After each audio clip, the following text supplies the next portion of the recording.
We can flick across to the Photos and Videos pane, which allows you to see all the photos you've taken just by swiping through like that.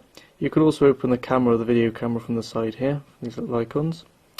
And then we've also got the music pane, which shows you your cover art, and you can flick through all your different music at the side here, and then just play directly in this application, or in this pane of the TouchFlow 3D, I should say. That was a pretty nice interface, again very easy to use, and you can just play that and then carry on with what you're doing whilst it plays in the background. We've got the ubiquitous weather screen that we see on most of HTC's devices, and again you can set various different favourite locations to show the weather for.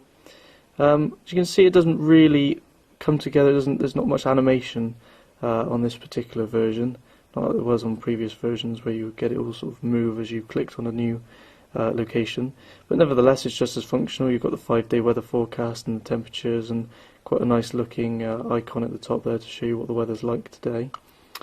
Moving across onto the map search function, this is a new pane that we've not seen before, and you can just search the Google Maps application from here and then open it up directly just by tapping on or searching from the pane. So that should load up Google Maps now, as you can see, and show us where Buckingham Palace is, and we can zoom and different things directly from the Google Maps application. There we go. And it gives us various different information. So the next menu we have here is the settings menu, and that gives us some basic settings like mail setup and wireless communications like Wi-Fi and Bluetooth and things. Or we can just go down to this bottom soft key for all settings, and that will give us all the settings that we had back in the start menu before, which is quite handy.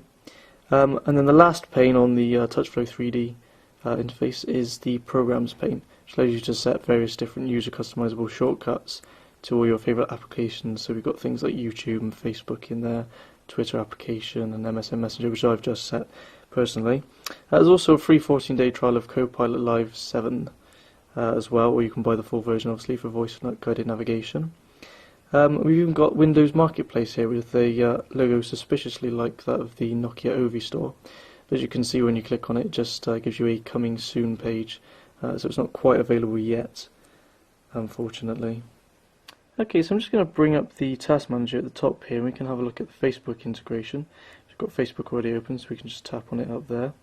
And you can see we've got a wall here. We can either flip through with a finger or a thumb, or we can use the stylus. Very responsive screen on this, as you can see here. It's very, very nice and easy to flip through different lists and things.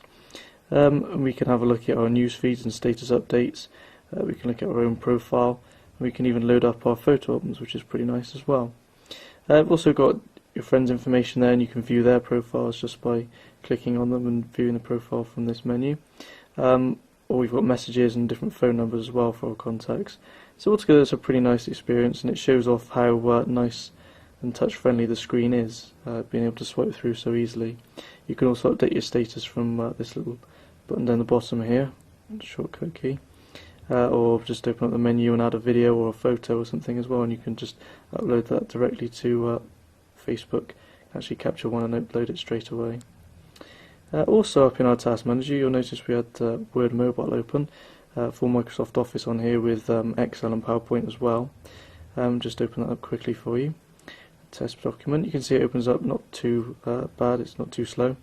But it doesn't load up images. We've got a mobile burn image there, it doesn't load it up, but at least we've got a different coloured font here and different size.